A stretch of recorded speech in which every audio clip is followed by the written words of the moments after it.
This podcast is sponsored by nobody. Hey dudes, welcome to Splat from the Past, the only 80s themed horror and sci-fi show where things could get totally radical. Now today I will be welcoming a very talented character actor. I'm talking about Kirk Taylor. Kirk played, what was his name? Payback in Stanley Kubrick's classic 1987 Vietnam epic Full Metal Jacket, celebrating its 35th anniversary. He was also in so many other cult classics: The Last Dragon, Street Walkin', Death Wish 3, School Daze, the Spike Lee movie, Jackknife, Return to Superfly, so many great movies. Brian De Palma's Bonfire of the Vanities. He's done a lot of great stuff, and it's going to be a great conversation today. Rest in peace, David Warner, the greatest mad scientist in modern times of film. You know, Time After Time, The Man with Two Brains, Teenage Mutant Ninja Turtles 2, The Secret of the Ooze. He was great at playing a mad scientist. Rest in peace, sir. And rest in peace, Paul Sorvino. Great, tough guy, character actor. Met him in 2018 at Sinister Creature Con in Sacramento. You could tell, he was near the end. It's really sad, but at least he signed my Larry Cohen's The Stuff cup, and so I cherish that. So rest in peace, Paul Sorvino and David Warner. So yeah, here is my interview with Kirk Taylor. Hello there. Hey, Kirk, welcome to the show. How are you today? I'm doing well, Tommy Kovac. I'm well and blessed. Awesome. This is such a great honor. Thank you for taking the time today. Oh, it's my pleasure, man. It's my pleasure. So going back in time, did you gravitate toward acting early on in your childhood? I did, and I didn't understand why. I remember being I think I was like 8 or 9 years old, and I was at summer camp, and they were doing a production of The King and I. And when they asked who wanted to play one of the leads, my hand flew up, and I was like, what are you doing? Yeah. Why would you do that? But I later found out that I was drawn to it. I think it was part of a divine plan that I was be in this field. And it really works. Here's the pun. It's tailored for me in the sense that was, it provided a place of expression and creativity that the world normally can't handle. Right. Not all that's in there is too much for just everyday life and trying to squeeze yourself into some kind of mold and fit in. I didn't really fit in. And so being on stage, I was able to find that place. I felt like I was seen. The moment I got hooked was in high school. In my sophomore year, I got the lead in Cabaret. Mm-hmm. The Joe Gray role. So I was shorter then because I grew like 6 inches the next year. But I was playing the Joe Gray role, and I came out on stage after the first performance thinking, okay, here we go. Now I'm supposed to bow, and then after I bow, then someone else is going to come out.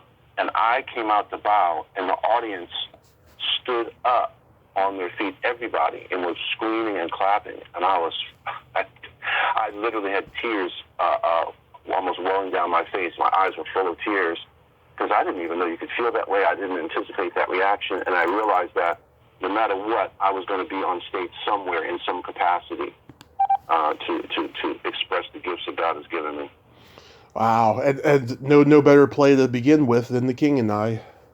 No, it was Cabaret. Oh, Cabaret. I'm sorry. Cabaret with Joe. You remember it was done with Joel Grey and Liza Minnelli. Right. About it takes place in the 1940s, I think, in Germany. It was a really interesting play. Some great songs that came out of that one too. But that was the start, and then I continued every year after that. I was the lead in one of the plays, and then it came time to go to school, and I had to decide whether I was going to stick with what I was doing musically. I was playing trumpet and piano at the time. Mm-hmm. In a little band. I was thinking about staying in town for the band. Thank God I didn't stay. That band dissolved. Only one of the members in it is still in the business. His name is Jonathan Dubos, and he plays with Harry Connick Jr. He's his musical director. Nice. I was in good company, but it was time to move on. He moved on, I did, and found my place. Nice. Where are you from originally? Born Harney, Connecticut, Bridgeport, Connecticut. Okay. What Paul Newman he shot a film years ago called The Effect of Gamma Rays on the Man in the Moon in Maribel. He called it the armpit of Connecticut. So me, Michael Jai White, Steve Buscemi, and a bunch of others, Brian Dennehy, all come from the armpit proudly. So after high school, did you attended the NYU, right? Yes, I did. Yeah. So you're studying acting there?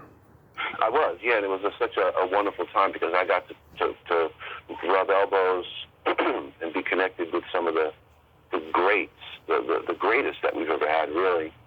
Lee Strasberg was alive, and him and Stella Adler, studied with her as well for a little bit, and other great teachers, Elaine Aikman. And it was a time of really, they were at the tail end of their careers and their teaching, but they were able to pass some great things on to us. And it just feels like, when you know your history is important. Right. To know where you come from, even in terms of your art. I mean, it's important not just to be caught up in what's happening right now, but how did this start? Who got this going? Why were they so obsessed with understanding how the actor's instrument worked and how to get the most out of it? And Strasberg was really like a life-saving thing for me too, because I had kind of shut down after high school, for various reasons, parents' divorce, all that stuff. Really can be traumatic, and so I figured out how to shut down my emotions, which is very good for everyday life, but not good if you're on stage. And so Strasberg his approach really is unique, and it's like a physiological approach to acting, because he understood that actors, he said, I could just teach you to act. He said, but there's a conditioning factor through life, how you learn to shut off, how you learn to cut off your emotions, how you learn to tighten up so that you don't look vulnerable. That's the opposite of what you want. So first I have to break those habits and help you to find, be open to a full expression. And then I can teach you how to act. And so his approach is very, very unique, even in terms of the other quote-unquote method acting teachers. Really, he's the one that coined the name method acting, by the way. He said he called it method acting because he wanted credit for the stuff he had added to Stanislavski's work. He was our acting grandfather. Yeah, so I was very fortunate to be there during a very exciting time. A lot of people come. Spike Lee was at NYU finishing up his degree. A lot of talented folks came through around that time. Yeah, who were your classmates there? There aren't many of the people that were actually in my class that continued. Oh, well, let me see. Donna, what is Donna's last name? She's working all the time now. I can't remember her name right now. She was in a different program. Kevin Ramsey went on to do Broadway, and now he's a creative director of I think the Hartford stage. So there aren't a lot of people in my actual class that continued with it. But, yeah, so I was one of the ones that emerged, still swinging. And, because, it can be a rough business. And, you have to have a certain amount of perseverance and faith even to, negotiate the rough terms. Of course. Did you learn a lot from Strasberg and Adler that you still learn to this day? Yeah, I find that and you may have found this with your great teachers. We don't have a lot of great teachers, but even really good teachers, sometimes there's stuff they tell you. How about a parent, too? There's stuff that a parent can tell you that a teacher can tell you that you don't get right away. I remember after Strasberg passed, I think it was around, I graduated in 81. I forget exactly what the year was, but after he passed, there were things that he said that it was like a light came on. And I have a teacher that, my friend David Gideon, was one of my early teachers there at the Institute, a member of the Actors Studio. And there's stuff that David said that I just realized recently. You just kind of, as you continue to apply yourself to your craft, as you continue to explore, you say, oh my God, that's what David used to say. Oh, well, that's what Stella meant. So there's still, a great teacher continues to teach you after they're gone, which is the mark of a great teacher, is that they still have messages for you. I have some of my students, like I taught at the Strasberg Institute after I'd done Full Metal Jacket, Death History, and a bunch of films.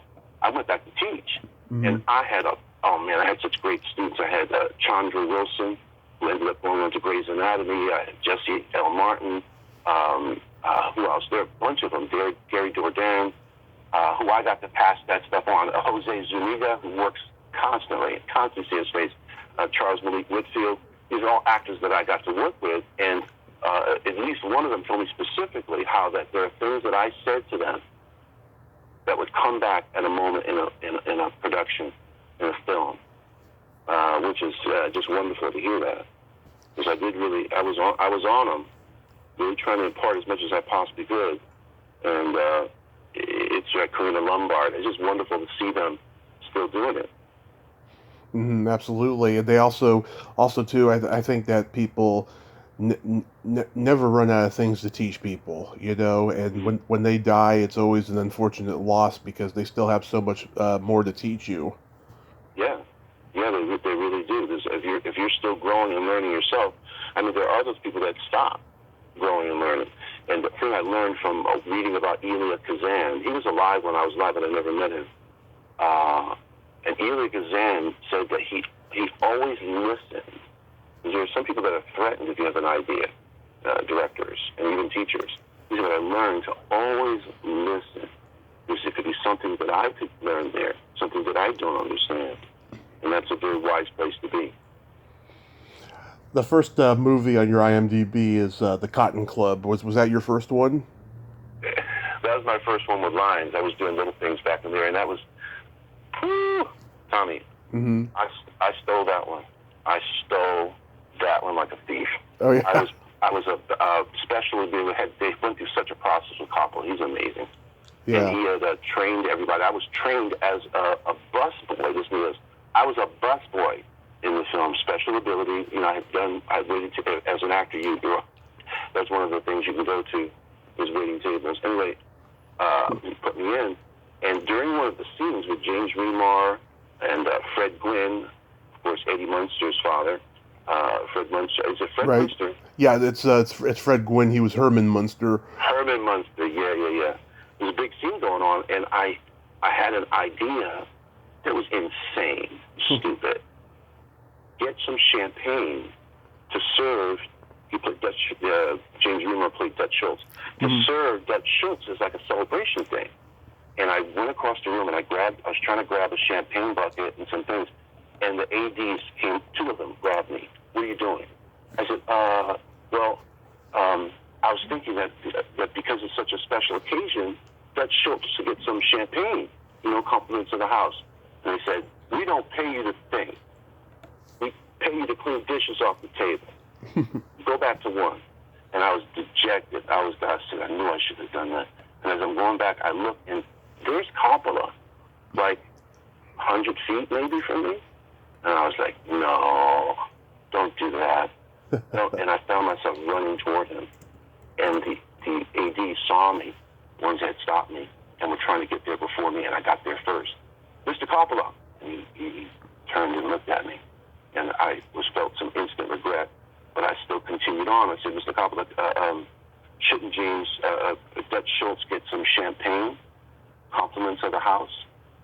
And he stood there and looked at me like, it seemed like I was returning. He said, this man has a creative idea, put it in the scene. He said, bring out a case of champagne and 3 of the ice buckets. And dude, I was in the scene. And then I improvised lines in the scene. And James Remar is such a pro. He didn't know. And I came in and I said, excuse me, Mr. Remar, I'm sorry, Dutch Schultz. Excuse me, Mr. Schultz. I have some champagne, compliments of the house. And he looked at me and looked at his wife, and he smacked his wife. He says, ha ha! He said, look at that. He said, if you hit the ceiling with the cork, there's $50 in it for you, or something like that. And I had my first lines. I literally stole those lines, and I'm really thankful to Francis for that opportunity. He was even open to that. And they were mad. The ADs were trying to take it from me the whole freaking time after that, because they didn't want to have to. Well, somebody was going to get paid for it, but they realized I had a white jacket on, which is a busboy. And they said, eventually, all the other actors who were the real waiters declined it because they knew that they were going to be working for 2 or 3 months, it was insane how much money they made. And I was going to have to be let go. Whoever did this role would be let go because in those days you were paid, you couldn't be demoted. They couldn't bring you back to your salary of, whatever it was, $100 and $200 a day. You had to be paid the $700 a day, whatever it was. So they tried to take it away from me. They asked if anybody else heard what I did, and they eventually changed my jacket. They put me in the waiter's jacket. So like 3 minutes before, you see me cleaning dishes off the tables in a white jacket, carrying trays, and then you see me in a blue jacket, like it's my twin or something. No. Did you get to work with Gregory Hines? Yeah, not directly in that, but we became friends, him and Maurice. Yeah. And I had some special moments around him. He was a cool guy. Was at a benefit that he did at one point, and man, he danced himself. Like we literally carried him off stage. I mean, he was a guy named Benny Clore. He was in the Cotton Club, and the only trace of him is a trailer for the film where you see him running up the wall in a split. He was a bad. This guy could tap dance, break dance. He was going to be a big star, and he missed a landing and broke his neck. And so Gregory and others, Phyllis Hyman and others, came together to do a benefit to raise money for him. Real spiritual Christian guy, and we wanted to try to help him. And so I was there, and I saw Gregory dance literally until he couldn't walk. Mm-hmm. And we carried him off stage, but he gave everything, man. He was something else. So I got to know him. I got to spend time with Maurice. Maurice and I are friends as well. Oh, that's awesome. Yeah, he was dynamic. It was a really sad loss. I mean, yeah, man. He was just so talented.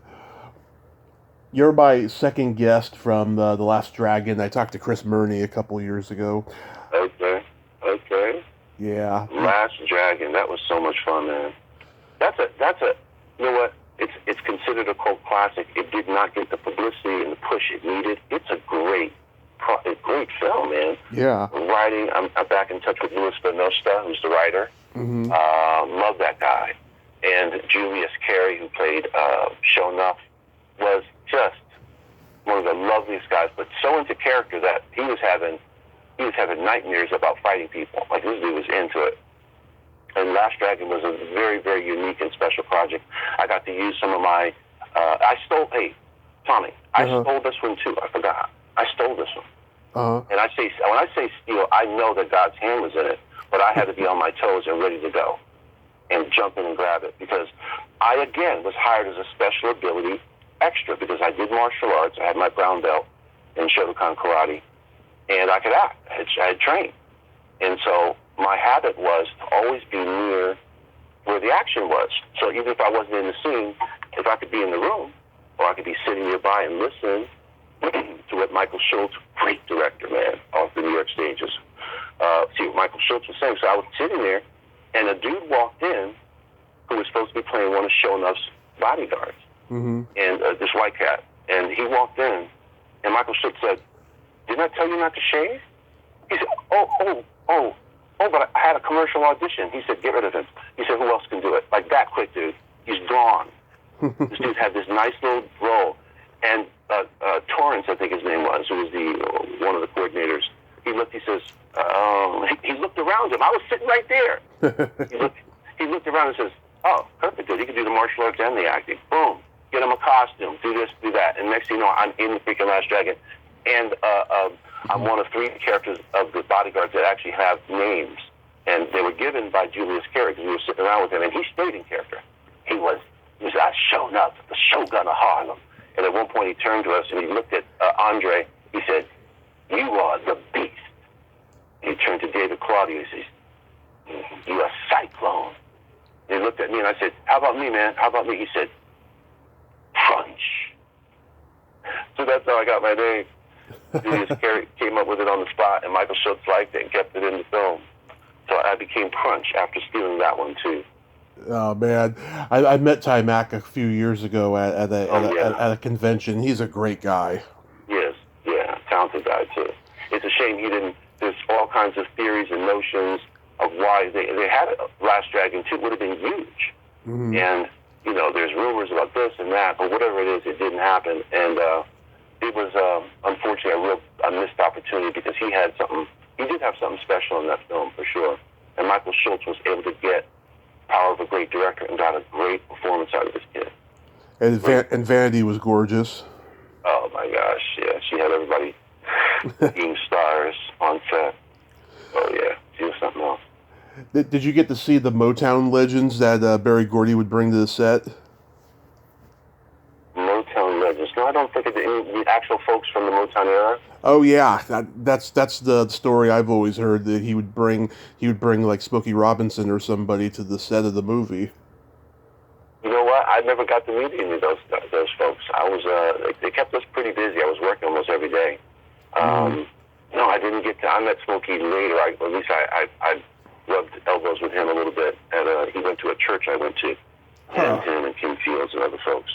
So yeah, I didn't get to meet the Motown Legends when I was on set. Not that I remember, at least. I spent some time with Barry Gordy, which was fun, and talking about what I was trying to do with the character, and he liked it. So that was a good connection point for me. Then you do Street Walkin', which was Melissa Leo's first movie. That was her first. Yeah, and she went on to win an Academy Award now, didn't she? I remember that. That was a fun film. It was originally called Cookie, named after her character. They changed it to Street Walk with Antonio Fargas, Huggy Bear, and Julie Newmar, one of the original Catwomen. That was a gas. Yeah, Joan Friedman directed it. She went on to do this great little underrated movie with Julia Roberts and Justine Bateman called Satisfaction. A couple years later. Satisfaction. Yeah, Friedman. That's right. I remember her. Yeah. And yeah, she gave me room to create too, which was fun. And I did this. There was a fight scene in that where I went up to the Bronx, which probably wasn't the best idea, but I went up by myself to the Bronx and I was hanging out with these hoodlums. Yeah. Then in Groovy D, he told me stuff I can't repeat. And he taught me a style of fighting called jailhouse. And so, as a method actor, you're always trying to find a way in and try to find some inner notes and some truth and authenticity. And so I learned how, and I did that fight. And Roger Corman, who was the head of the, what was that? I forget the name of his company, Roger Corman. I think at that time he had just left New World and he started Concord. Concord, yeah. So it was, anyway, he was the head honcho. And when he saw the fight scene, they specifically brought notes back and said he loves that fight scene. Because it was different. I had these big parachute pants on with it. It was crazy. And I did a flying spinning kick and knocked this guy into the wall. I had some of my martial arts chops. And it was fun. That was a fun project to work on, and just kind of gave me some traction. Gave me traction for the next one. In fact, that turned into Death Wish 3 because I showed up at Michael Winter's office wearing the shirt from Street Walking, and he said, "I like that shirt." Okay, I said, "Okay, we can keep it, man." He said, "Yes, we see we can make some." Yeah, I'm good friends with Barbie Wilde, who was the female punk girl in the movie. Oh. Yeah, do you remember much about her? No, I don't. Barbie Wilde. No, I don't. What role did she have? What did she do? She was I think Gavin O'Harley's girlfriend in the movie. Ah, okay, yeah. Man, we had some good times on that set with Gavin. He's hilarious. Yeah, he passed, unfortunately. Yeah, he did. He was funny. We were having wars on set. Yeah. We were having Death Wish wars on set where him and, I forget what department it was, dude. They were doing practical jokes on one another. Oh, it was intense. And at one point, people would put eggs inside your shoe, like raw eggs. Oh, God. They were going at it. And at one point, when I was leaving, I had been shooting for, I don't know if I was there for like 5 or 6 weeks. And I'm getting ready to leave, and someone let me know, say, yeah, the cook put X-Lax in Gavin's food. That was the last I heard about the war. I like that. That's great. I remember him saying that, saying, oh my gosh, I kind of wish I could stay and watch that. Just to see his reaction to the X-Lax. And anybody who knew about the X-Lax would know why he had that particular look on his face during the scene and why he had to exit quickly to go to the restroom. And so I don't know if he ever got it revealed that it had happened, but I know they had already done it. They hooked him up. I heard Bronson could be aloof. Did you find that so? He was a very interesting guy. To me, being a youngin' coming in, my 20s, he was just the sweetest cat to me. He was just, I remember the first day I met him, we had shot a couple weeks in New York to get exteriors and some particular scenes, New York 5. And then they flew us to England where they had built a set for like 3 million pounds or something like that Mm-hmm. to imitate New York, so they didn't have to pay the money and pay the extras the money that they were going to get in New York. What was the question again? It was about... Did you find him to be aloof? Yeah. So I get there. I've been in New York. I get there, and I got my costume on, and I see him, and I go up, and I introduce myself. I said, "Hello, Mr. Bronson." I said, "I'm Kirk Taylor. I'm playing the Giggler." He said, "Oh, man, nice to meet you." And he shook my hand. I took a picture with him, and then he saw his wife, Jill, Ireland, across the way, and he said, Jill, come over here. Why don't you meet Kirk Taylor? He's playing one of the heavies. And she came over, we shook hands, and I was like, wow, I felt like really validated, and he was always very cool to me. He could be quiet. He was very quiet. He was a very thoughtful man. Mm-hmm. Always in his head. But, was willing to get down and dirty. At one point during my final scene, where he shot me in the back, the bozo, I had to push him against a wall. Like, he pulls a Nikon camera out to be bait. You've seen it. Mm-hmm. And, I come behind him and push him and run off with the camera before I'm dispatched. Right. And I pushed him, and he said, "Son, push me harder." I said, "Oh, okay, Mr. Bronson, okay." And I pushed him harder. He said, No, push me hard. I was like, oh, man, I'm going to end up hurting him.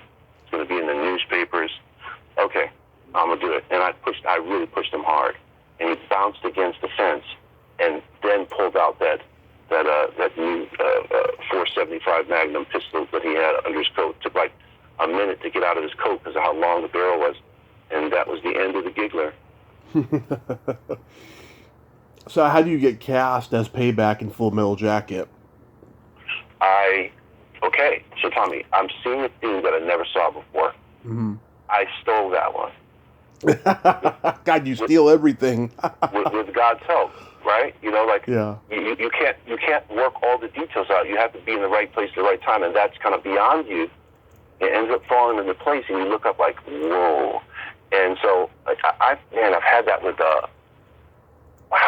so many roles. Anyway, I'm in England doing Death Wish 3.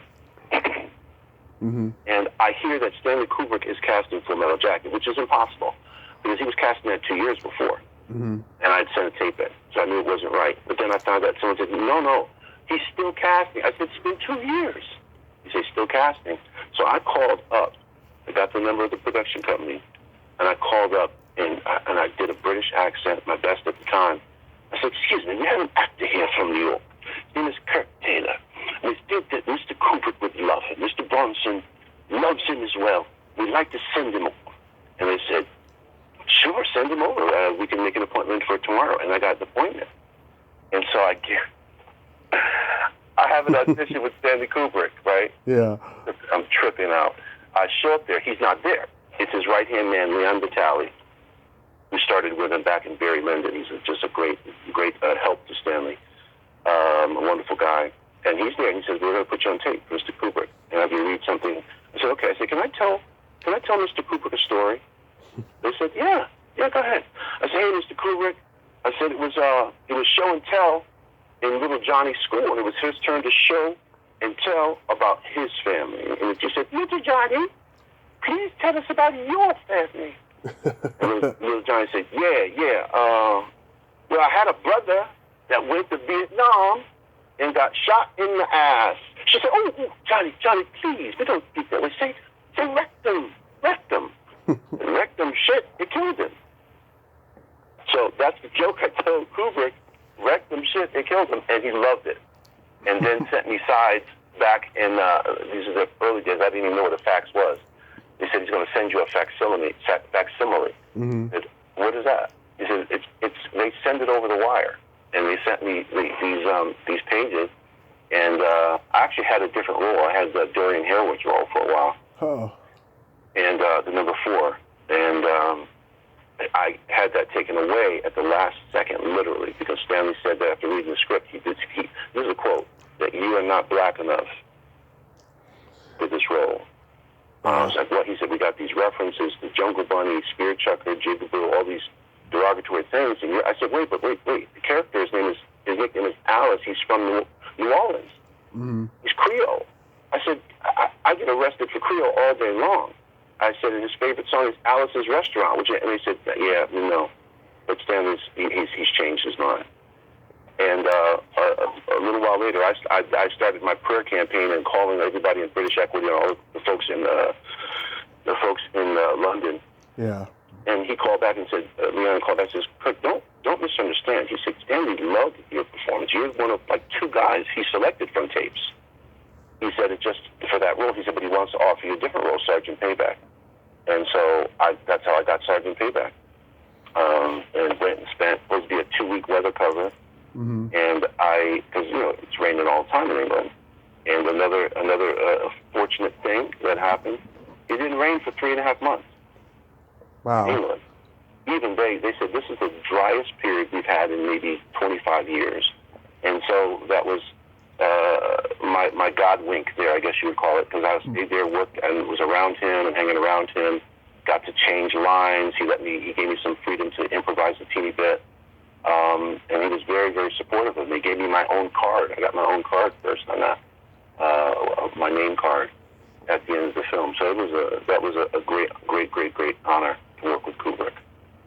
Yeah, I mean, at the time, Apocalypse Now was praised as the ultimate Vietnam movie, and it was kind of a hard act to follow. And then this movie comes along, and the message is far removed from that movie. It seemed like Kubrick was trying to comment on the government dehumanization in the military and the possibilities of war being more than what the world would later come to find out about.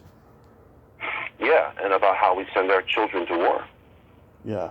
I mean, you don't have the old fat politicians picking up guns. Yeah. The old dudes, no, they find the kids. And so, that was another film talking about teachers. Directors, I believe, filmmakers are teachers as well. And in that film, I remember every time I've watched it, I see something else and understand what they're saying. And at the end of the film, when they got these kids, fire around them, marching, and they're singing the Mickey Mouse song, the Disney song, the Mickey, M-I-C-K-E-Y, M-O-U-S-E. I mean, what could be a better commentary than that? We sent our children to war. Mm-hmm. So and before that, one of the other films of Kubrick's that they felt was one of the greatest of war films was Paths of Glory with Kirk Douglas. With Kirk Douglas, and then this one surpassed that because it went into it was on so many different levels.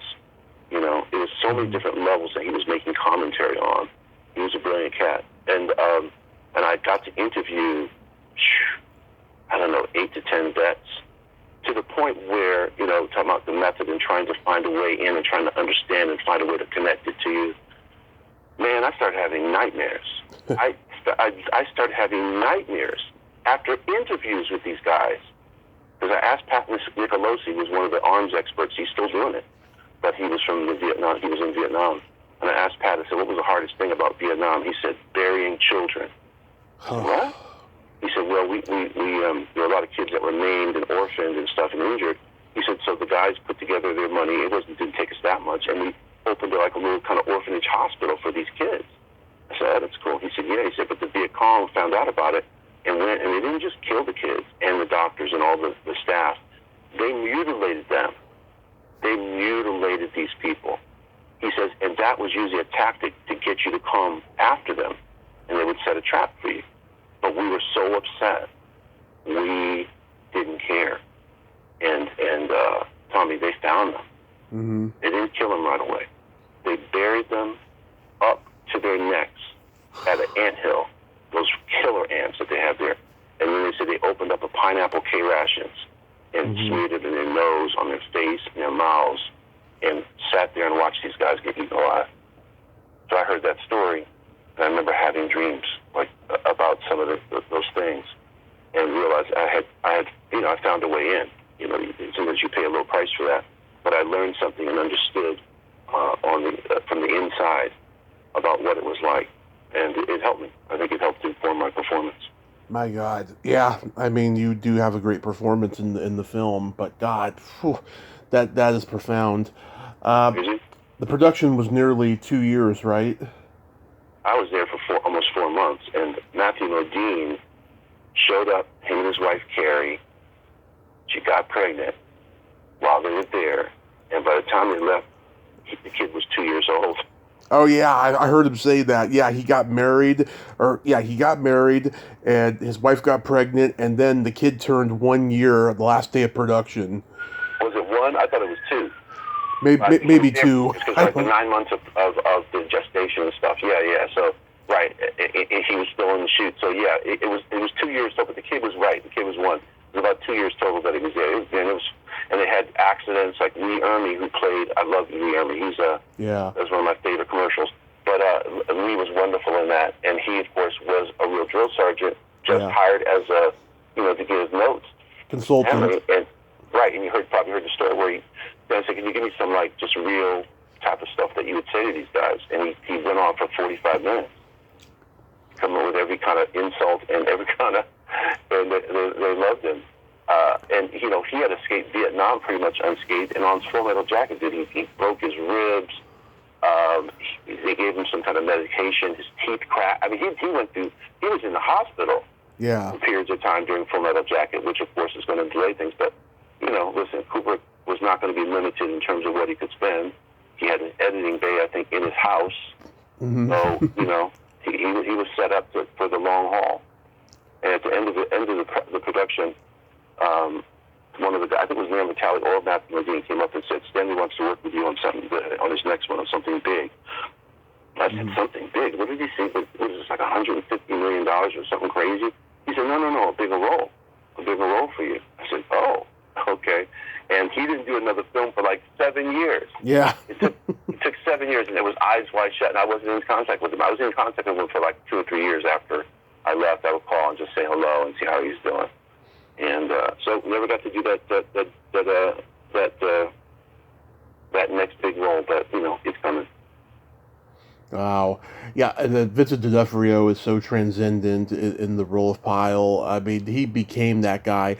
And that bar of soap scene is so horrific. I mean, you really feel bad for him in that scene. Yeah, and he went to, it's got publicized like Dinero. I was in class with Lee when Dinero was doing, it was The Godfather 2. And about him gaining the 50 pounds. Vince gained 75 pounds. Mm-hmm. He completely immersed himself in that. And I've heard from Dinero, and I'm probably the same with Vince, that, that affects your metabolism after that. Once you gain that kind of weight, it's hard to keep it off. But he was willing to take that step. Stella Adler commented on that, right? So Stella was Brando's teacher. Yeah. Marlon Brando. And she said, listen, he said Marlon could do Stanley Kowalski at a matinee and then do Hamlet for an evening performance. In other words, he found a way to do it. And even Strasberg said, if it's literal, where's the art of acting? So that's one point at which Strasberg and Adler actually agreed. They didn't agree on much, but they agreed on that. But, you do what you have to do. Sometimes it's based on your training, and sometimes just, this is the only way. Mm-hmm. Only way I'm going to get inside this thing, Did you guys do a lot of physical training for months before filming? No, we did not. Well, yes, they did. I almost did, because I was going to be in that other role. Mm-hmm. They were going to bring me in to train, and I did not. And my character, Sergeant Payback, was part of the Sea Tigers, and he had been in country for 3 tours, so I knew that meant a lot. And so I just took hints from the script and try to construct something. And it's funny because I had a scene with where I was carrying. I figured out that if this guy's been in country for 3 tours, he knows how sudden stuff can drop on you. Yeah. He always has an M16 with him, so I carried an M16 through all rehearsals. They gave me, it was a fake one, but it looked really real. I carried an M16 with me through every rehearsal, and finally we're finally shooting. I've been there for like 3 months or something like that, and we hadn't shot anything, just rehearsing. In that sense, we did rehearse every day. And Stanley shot maybe 4 takes of this particular scene in the Sea Tiger office, the room, and he looked and saw I had an M16 there. He said, "What is that?" And he went crazy. And this dude was like really pretty chill, very thoughtful, always thinking, always trying to stay in the groove. He lost it. He said, "Dude, what kind of, this is stupid. Looks like a microphone. What an idiot. Why do we do?" He did all that. And afterwards, I knew there's certain moments where if you don't stand up for yourself and say something, I don't care who it is, Stanley Kubrick or Coppola, you got to stand up for yourself. And afterwards, I went up to him and I said, "Hey man, do I look like an idiot to you?" And he said, No. He said, it wasn't your fault. They should have seen it. They should have been whatever. But the next day, Rafter Man, who was played by Kevin, I can't remember Kevin's last name right now, Kevin Major Howard. Okay. Kevin Major Howard pulled out a gun and said, hey, Stan, it was a handgun, a 45. And he says, can I polish this during the scene? He said, what are you going to do, pull another Kirk Taylor? So I was like, oh, crap. So I got that reputation right. I'm going to pull another Kirk Taylor. But when we finally shot, the scene was going, he loved what I was doing in the scene. He kept saying, reload, Kirk's on a roll. He's on a roll. Keep going. Love it. And at the very end of it, he said, excellent job. And the first AD said, does that make up for the gun? And he looked at me and he said, yeah. Yeah, it does. But I had a reputation on set as the M16 carrying actor. But it worked for my good. Thank goodness. Hey, listen, it would have been a lot worse, man, if I hadn't done a good job on the last scene. Oh, man, that would have been like, yeah, the gun and now this. You know, I was very, very proud of that and happy to work with him and get that compliment from him. He gave me compliments that, you know, as soon as you get compliments in your career that are hard, at least for me, it's hard to really totally accept or take in. And Matthew Modine came back to me. I had this from Coppola and I had it from Sidney Poitier, where Coppola sent a word. Well, he didn't send a word, but he spoke in front of Matthew because they were hanging out. That Kirk Taylor has a rare ability to act. I was like, oh my God, are you serious? He said that? you can't really totally take that in. I couldn't at least, even now. And then Sidney Poitier, at the end of the film, we did a film called MacArthur Park. His daughter was in it, and also a lot of interesting talent. Miguel Nunez. That was one of my favorite projects to work on. Yeah, I know Miguel. You know Miguel? Yeah. It's funny, man. Is that a funny dude? I mean, he was a little bit serious. He was multitasking in his office when we talked. It was a very brief talk, but yeah, he's a good guy. Yeah, and so he was there, and we had gone to Sundance with the film, MacArthur Park, and they forgot my name in the credits. So I was like humiliated. And I brought my friend Michael Jai White. I brought Gina Bolton to be there with me. But when the credits rolled, I put my head down. Because are they going to notice I'm not in the credits? I have a standout role, and I'm not in the credits.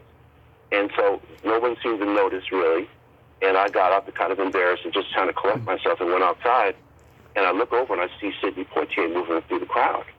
I said, oh, man. I said to Mike and Gina, I said, hey, that's Sidney Poitier. Well, he's coming over here. Is he coming over here? Oh, my God. And I turned away, and he walked in. He said, excuse me. I said, oh, hello, Mr. Poitier, hello. He said, did you play the cop? I said, yes, I did. He said, I watched you very closely, and I did not know if you were a real cop or an actor. And that is meant to be a compliment to you. I said to myself, that cop should be an actor. And that was from one of the greats. And so I've had those moments, and how do you digest that? Yeah. It's the ultimate compliment from one of the greatest actors we've ever had come through. And an iconic guy, and the guy had an eye. And for him to say he didn't know if I was a cop or an actor said everything right there. And it was a blessing. So even though I eventually was added in the credits, but listen, dude, you could take my name out the credits anytime if I get a compliment like that from a acting icon. It was worth it. But it was painful at first.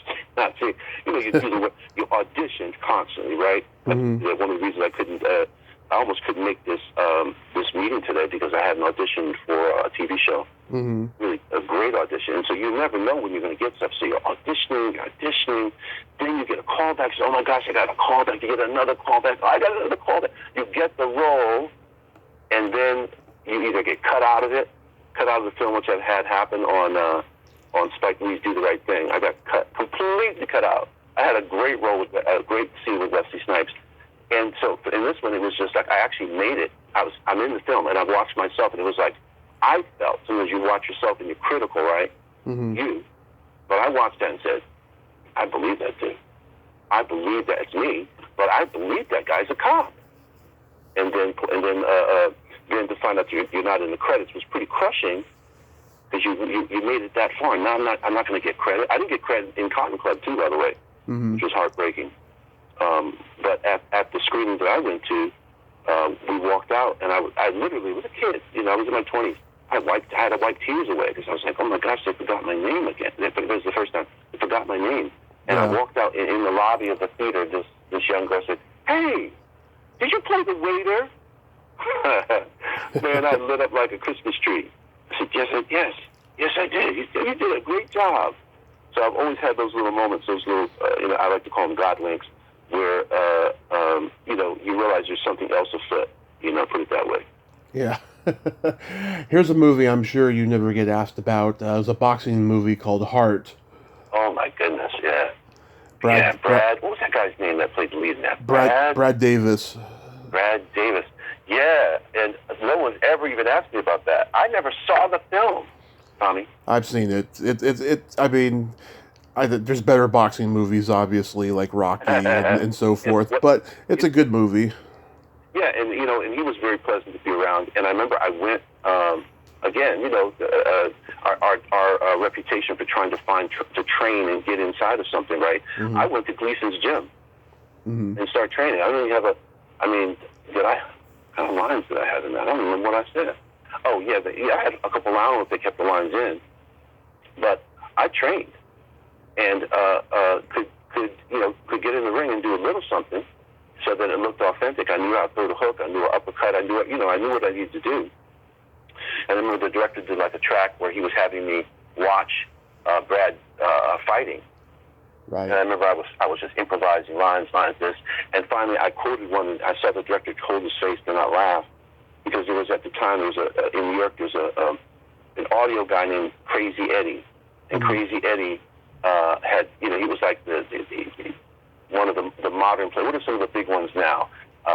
You have Big Best Buy, but Crazy Eddie was the guy in New York. Mm-hmm. At the end of what I said, yeah, him, yeah, Crazy Eddie, and the director covered his mouth.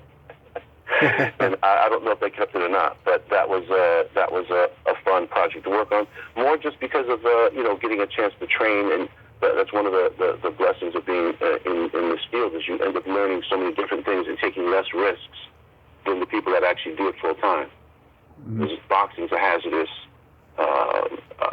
business. Look at Gerald McClellan, Oh yeah. who can't even see anymore. He's blind. He's so messed up that Roy Jones said that while he's still fighting, he can't visit him. He wants to visit him. He said, but I can't see him like that because it would undermine his ability to fight. And Roy just did that thing with Mike Tyson, that crazy fight.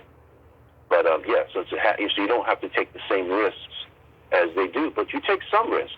Because what I learned up in the Bronx for street walking and the stuff that Groovy D told me about some crimes he had committed, I knew I was in jeopardy. Even just being up there, but I was insane enough and driven enough and curious enough to want to go and go a little deeper, find something special. Roger Corman said it too.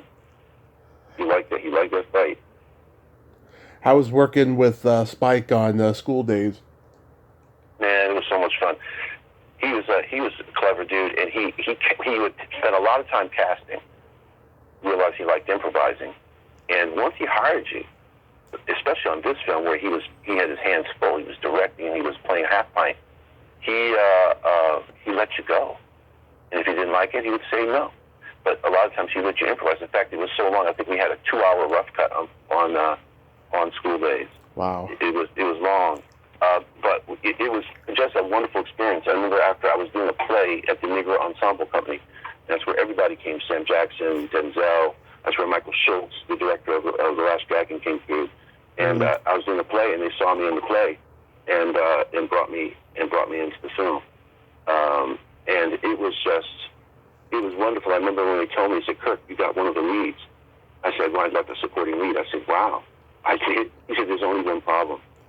And said, she said, "You have to shave your head." I was like, "Yeah, bring the razors."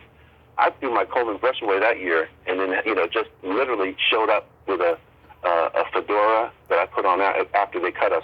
In fact, I took pictures of us before, during, and after the cut, and I got some hilarious pictures. See if I can find those of Spike they mowed him right through the center of his head, cut his hair, and they cut us up real good. And I was the last one, and Dominique Hoffman was still there. He stayed for me, so he could take some pictures of me. And I remember I went into the bathroom, after the cut. I was so excited. I'm bald. I'm bald. They're paying me to be bald. I would love to do. I would never do this on my own. Like you got to be crazy. I got a great head of hair, and I went in. And tell this is a true story. I went into the bathroom, and it was just like janky, wanky production office, and it had a mirror up there. Now I didn't know it was a distorted mirror. And when I walked up to the mirror, my head, I looked like one of the cone heads from Saturday Night Live. I mean, my head was so long. I started to freak out. I said, "Oh my gosh! Look at me! Look at me! Look!" And I took a step forward, and my head went back down. I said, "Oh my God!" Oh, because some people don't look good bald. I'm not sure if I did. I had a girlfriend at the time say she didn't like me bald. I like me bald. I felt that I had, because you have a weird shaped head. You can't hide that when you're bald. You can hide that under some hair though, but not being bald. And so it was just a wonderful experience. All those guys, we created a lot of the routines that you saw, where they would, we'd do these crazy moves and words. We made that up. We created all of that. And Spike had to come in and try to learn it. But at one point, they use a tape where he misses it, and Leonard Thomas, who played Big Brother Almighty, he gave it to him because he looked stupid, but it was perfect because it's half pint, half pint's messing up again. So yeah, that was a wonderful. And we were in Georgia for 2 months, and man, your head can get sunburned. By the way, yeah, you know that. Of course. If you're not bald, as a brown skinned brother, it's like, nah, man, I don't get burned. Yeah, man, my scalp got burned. I got burned. But after about a week and a half, I was good. And they would shave us. Larry Cherry was our barber, and Larry Cherry would shave us every other day, dude. I was happy as I could be. That was fun. The only problem was afterwards, my hair wasn't coming back, and I was really worried about that. Like it was, like I said, I'm gonna be like Yul Brynner. My hair's not coming back. It eventually did, but there was a moment of panic there for a little while where it did not look good for me. I was going to have to adapt to be the bald guy, Kelly Savalas or somebody. Do you remember Silk Cozart? Yeah, I love Silk. Yeah, great guy. That dude could play some basketball too. Yeah, oh yeah, he's a great guy. Very supportive. Great guy. Very supportive. He was going to the pros. Oh yeah. And I think I can't remember what happened, if he got injured, something happened, because I remember we played a basketball game against him. He was not the guy to have on the other team. Okay. Yeah. You need him on your team because he was killing us. But he's a talented guy too. I like Silk. Did you get to work with Dinero and Ed Harris on Jackknife? I did, man. That was fun. Dinero, man, he was always surprising you. And I improvised in that one too. I got that one. David Jones, I think, was the director, and I went to his office. He hits me with a British accent like Michael Winter. But he had me talking to him, and I think I told him the Kubrick story about the joke. And at the end of it, I said, "Can I read for you now?" He said, "I don't need you to read." I said, "You don't need." He said, "No, you have the part." And so I got the door gunner flashback scene with Ed Harris and Dinero. And in the scene, they put me on this gigantic, I can't remember what exact gun it was they had hanging in the helicopter, but I was supposed to be mowing these guys down, and we get attacked. And then Ed Harris's character freaks out, and because he delays one of the part of the trio, the three guys that were close, one of them died. Then we flash forward. And so I started improvising in there based on the era. I said, we're hot. We're hot. We're hot. We're hot at 6 o'clock. 6 o'clock. Yeah, I do. We still got the Three Stooges in here. And I'm sure De Niro look up like, what? You just called me? The Three Stooges. And eventually they got out. Two of them got out. One of them didn't make it.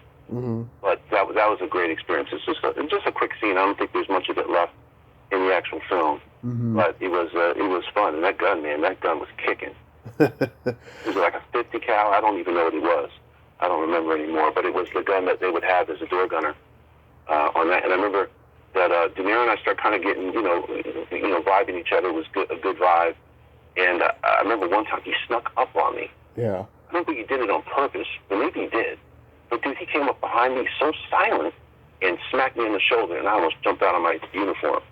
But he was enjoyable to be around. He's very serious about the work, which is which you love. He comes out of the same loins and background with Strasberg and actor studio stuff, and so it was a pleasure to get a chance to rub elbows with him. How about the return of Superfly? Man, that film's crazy because we don't even get any residuals on that. And, Sam Jackson's in it, Luis, I think with Luis Ramos. Yeah. It was good cast, really good cast, Tico Wells. And the director, man, he was freaking rough. Like, he was like Michael Winner in a way that he would, every actor's fear is that, as I told you, they go through this process. Now you're in the film, now are you going to get cut out? Mm-hmm. Happened to Kevin Costner in the Big Sleep or whatever that was, where he was completely cut. They just had his body on a table. He's being dressed for a funeral. Mm-hmm. He had shot stuff. And so you're afraid you're going to get cut out. And The Big Chill. Like Michael Winner, this guy, what was it again? The Big Chill. The Big Chill. Yes, The Big Chill. The Big Sleep. Is that a film? The Big Sleep is a Humphrey Bogart movie. Yeah. And so he, at one point we were doing something, and he wanted me to do something different. I didn't want to do it. And he screamed at me and basically said he would cut my role down. This is the director of Return of Superfly. Mm-hmm. And that scares me. And afterwards he told me how good I did. But it was like, dude, that's not how you talk to actors. I mean, we're like, you want these performances and this depth. You want us to share our deepest self, but you got to have how about a little bit of a courtesy, bozo? And Michael Winner had done the same thing to me. When we were on set, we had just gotten to England. We shot the first parts in New York, and we got to England for the next 5 weeks. And I was on getting ready as the giggler. I had so many really creative ideas of stuff I wanted to try. And he called me, and I didn't really hear it. Like I heard something, but I was so focused. Mr. Taylor! Mr. Taylor! Mr. Taylor! Your part is diminishing rapidly. Dude, he said that in front of the whole crew and set. And when he said that, I made a decision right then. I was like, I am not going to run backwards like I was going to do. I'm not, and there was a bunch of stuff I was going to try because I'm so fast. You slow Charles Bronson and my buddy there, you can't catch me. Yeah. In fact, I'm so fast, I'm going to turn around and laugh at you. And I didn't do it. If I got yelled at because I didn't hear him, what's going to happen if I start trying to do some creative stuff? It wasn't. I mean, there are certain directors that know how to create a safe place for actors. Soderbergh's one who does that. There are others who love actors and know how to get. If you enlist an actor and get him to know that you're looking out for him and you care about him and you have integrity, you'll tell him if he's not doing good. You'll help him. The actors will give their lives for you. Mm-hmm. They'll do. But if you don't know if you're in a safe place, and if I do this, we did a film called Revival, and at one point, I had some wonderful direction from Danny Green, but at one point, my wife's a script supervisor, and so she was sitting next to him, and there was something that I did that was a little too big. Mm-hmm. He didn't tell me, and as soon as I heard that, I said, okay, I got to look out for myself. So you just know that. So, okay, I have to be the one. I can't trust and let myself go too far because I don't know for sure that it's a safe place. I don't know if it's safe. So that's what I have to do. And so I pull back a little bit on that one as well. But there have been directors that just give you freedom. Spike did it, Cooper did it, and others. David Jones did it, where you just feel, you know what, I can try this. He's not going to be mad at me. He's not going to be upset because I tried something a little different. He's going to be cool. And you're willing to give yourself for that in that kind of situation. I mean, you have to still learn to work with knuckleheads. Just you're in the business. You have to, but you develop a thicker skin, and you learn to stand up for yourself. But it just makes it so much easier when you have someone that understands the creative process, or at least understands enough about the creative process to get out of the way. Like Spike was not one of those directors that really understood the process so much, but he knew to leave you alone. And you work with very few actor directors. And Brando said that Kazan he said, you're the only director I ever worked with, because Kazan worked as an actor himself with Strasberg and the group theater and all that, actor studio, and he understood the process. He didn't just say, go from A to Z, get over to Z. He helped you get to Z. He helped you get to B. He helped you get to G. He helped you to map the way, and he understood process, which which is a kind of a rare thing, really. Get a director like that, and we'll have only a few. How was working with Brian De Palma on Bonfire of the Vanities? A little intimidating. Yeah. That was another one, to be honest with you, I never even saw it. I never saw it. Because there was a scene where I was coming out, I'm supposed to be the aide to F. Murray Abraham. I just remember there being, like, problems, like, they weren't leaving any room for me to come in to give them the information about what had just happened.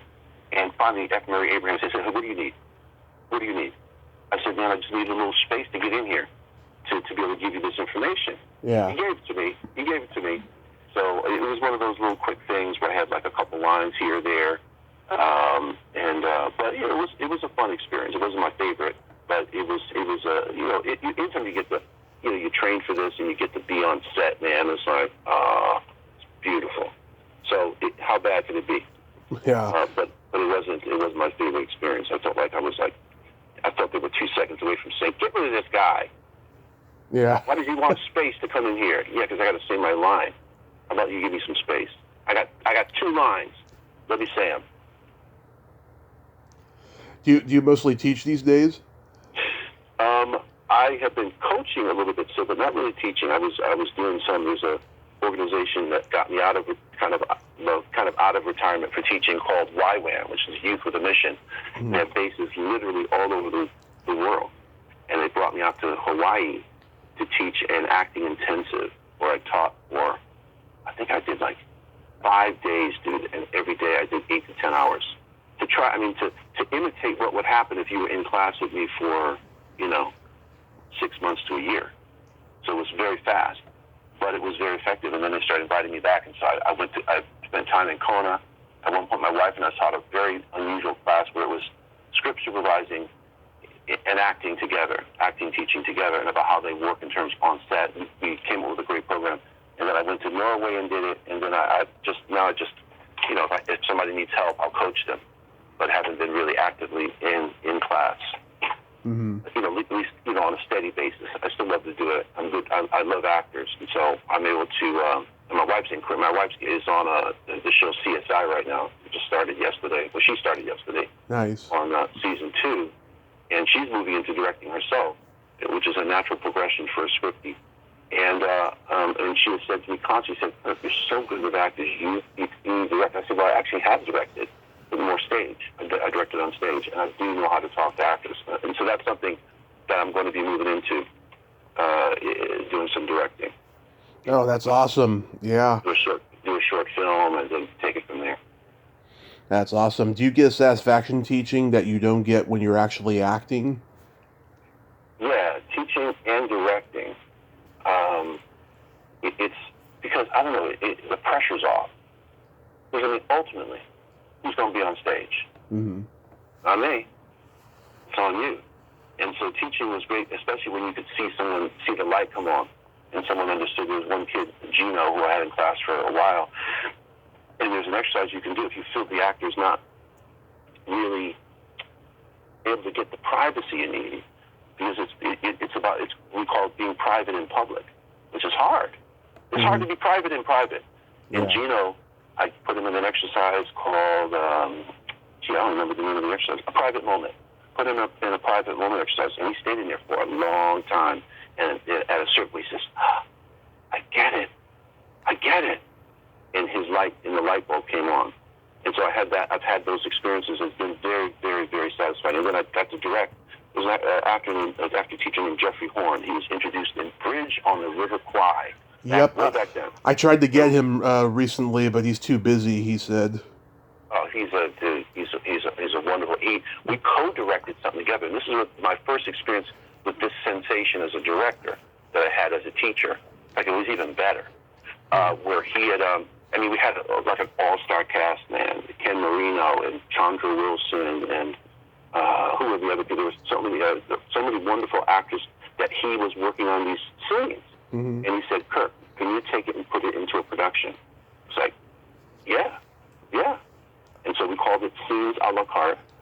And man, we knocked it out of the park with that thing.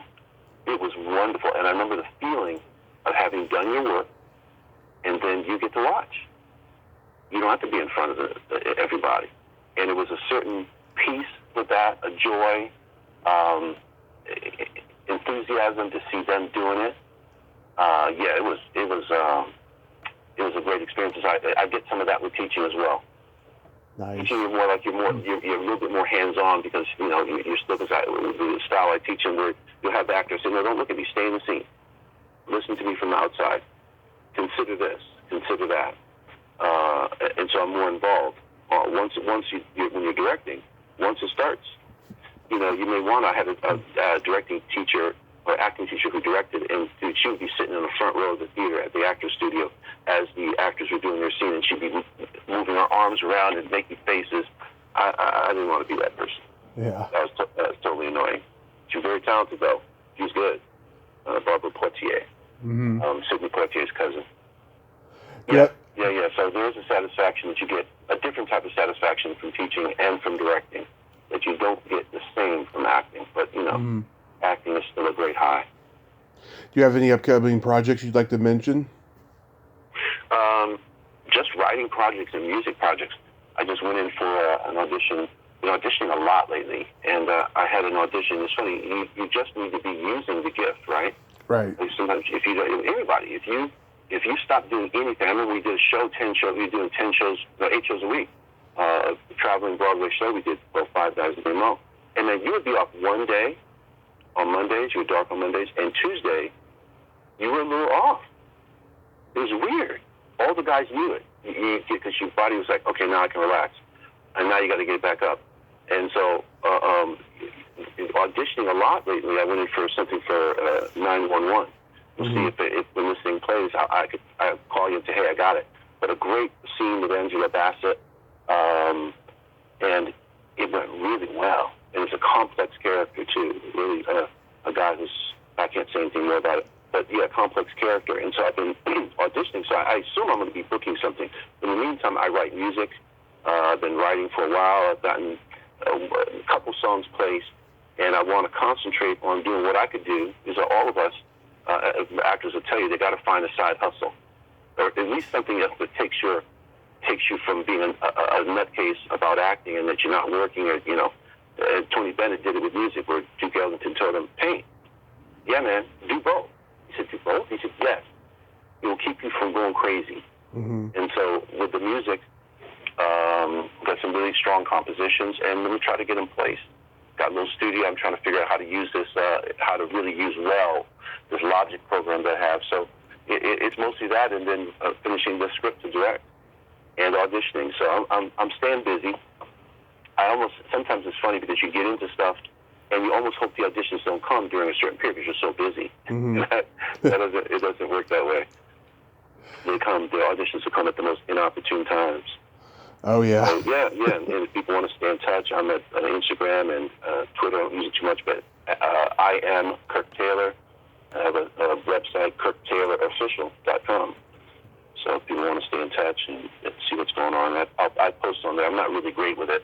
I don't know how people, I don't understand how people can just look at, had a cup of coffee this morning, put it on Facebook. It's like, I don't get it.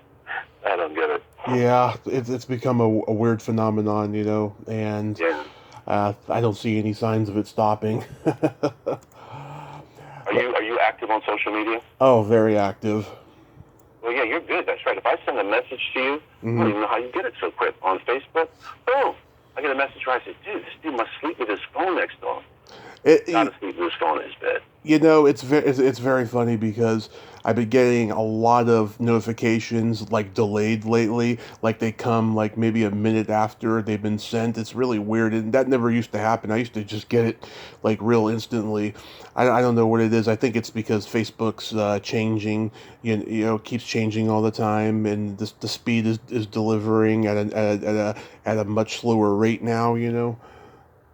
Yeah, it's something, man. There's more traffic, as I think of it that way. It's like more cars on the road. You can't get through as quick. Yeah. And have you done any acting yourself? I mean, how did Splat from the Past start? Oh yeah, I mean, I always wanted to act and stuff, but I hate auditioning, and I worked, I did stage crew for theater and stuff, and I've been an extra in some music videos, and I did stand-up comedy for over 10 years, and I've written Oh, scripts that have never been published. And yeah, no, I had my car accident 7 years ago, and I've listened to a lot of podcasts, and I thought, hey, why not me? So I started yeah. it, and here I am. Yeah, man. Yeah, and it's an important thing to do, that you get to document and talk to people that maybe are not have a platform to say what they have to say. I mean, there are stories that come out, experiences that are expressed and shared that you wouldn't get otherwise. And here's a question for you. Uh-huh. It's kind of a direct one. Why did God spare you? Why did God spare me? Because you could have been gone. I'm thinking it's because, he wanted me to reach out to all these people who didn't have a platform, and then the ones who did, at least I could try to, give them a different kind of interview than they're used to. I think that's why he spared me. I don't know. I mean, who really Oh, man, knows? I think that's a great perspective. Mm-hmm. Wonderful perspective. And you're doing it.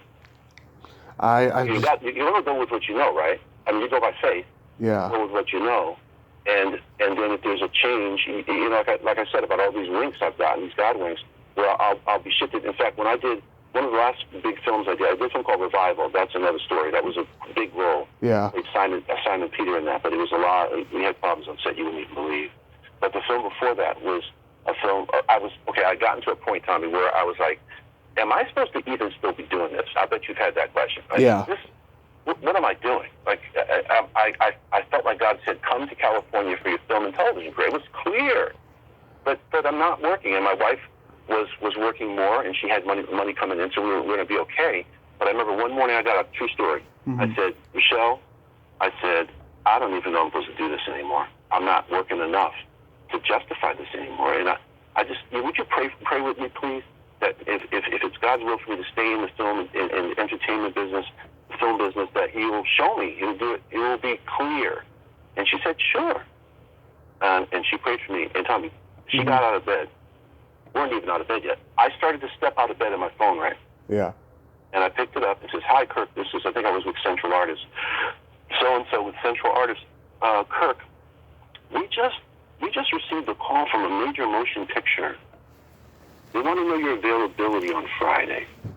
Okay, so now I'm like, my eyes are big as saucers. Yeah. I wanted to say something like, let me check my schedule. Yeah. But I knew I wasn't going to do that. So I said, yes, I'm available. A week later, bro, about God answering, and because you get unsure, and it's okay. You can ask those questions. I'm in a New York cop. I'm in L.A. I got a New York cop uniform on with a bulletproof vest, a gun, a squad car from New York, and in front of me is sitting Robin Williams and Mila Kunis in a new scene they added to the film. Phil Robinson added to the freaking film after doing a test. He said that the people said, no, it's too easy to get from A to B, so you need something to interrupt it. And I'm the cop that stopped them for speeding and had a great scene with Robin and with Mila Kunis. And I had to pinch myself. I was like, whoa, God, you are showing off now. You are showing off. Yeah.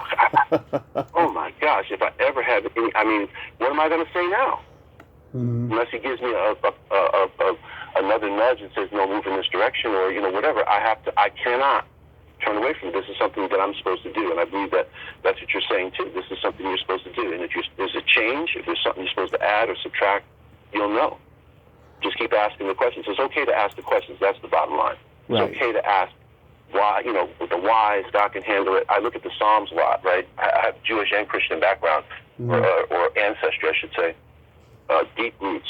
And I read the Psalms, and then the Psalms are like a book of expression, the Jewish Psalm book, where they're God, why my pillow is wet with my tears, or speaking about the joys of life and asking questions. And that is the model for us, is that we can ask the questions. He can handle the questions. He can handle the anger. He can handle the frustration, and he can handle the thanksgiving too, of course.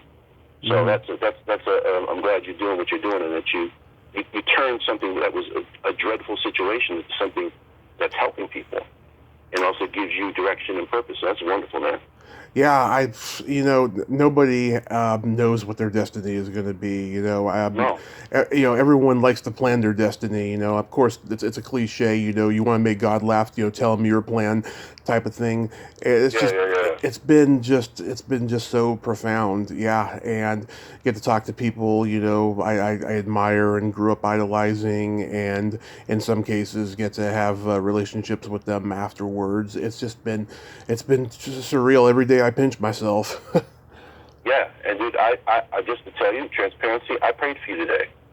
Oh, And I just appreciate it. and Father, I just pray a blessing over Tommy. I thank you for saving his life and for using him to touch other people's lives, bring refreshment and joy into people's lives. That you, Father, will continue to order his steps and show him where he's supposed to go, what he's supposed to do, who he's supposed to talk to, what he's supposed to ask, what he's not supposed to ask. I just ask that your hand would be upon him, that you give him your peace, you give him focus, and you give him joy, Father, in Jesus' name. Oh, thank you, Kirk. That means a lot. That really does. My pleasure, man. Yes. So I hope your upcoming projects are hugely successful, and you continue to teach and inspire others, and that you have a great rest of your summer, and just be safe out there. Thank you, man. And when I book something, I'm gonna send you a note. You'll respond in 3 seconds. I know it. Oh, what about your book?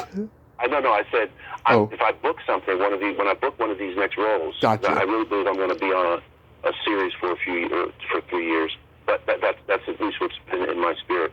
And when it happens, I'm going to send you a Facebook Messenger note, and you will respond in 3 seconds. I will. I sure will. As usual. Absolutely. You have yourself a great day, and once again, please stay safe. Thanks, brother. You too. Thank you. All right. Bye-bye. Bye. Well, there you have it. Kirk Taylor. Oh my God, what a wonderful guy, huh? Wonderful stories there. And thank you so much for that prayer. God bless you too, Kirk. And also, I'd like to mention at the top of the hour, I mentioned Paul Servino, and who was the other one I mentioned? Passed. David Warner passed. Also, too, Bob Ravelson passed. Yeah, he was the first one of the three this weekend.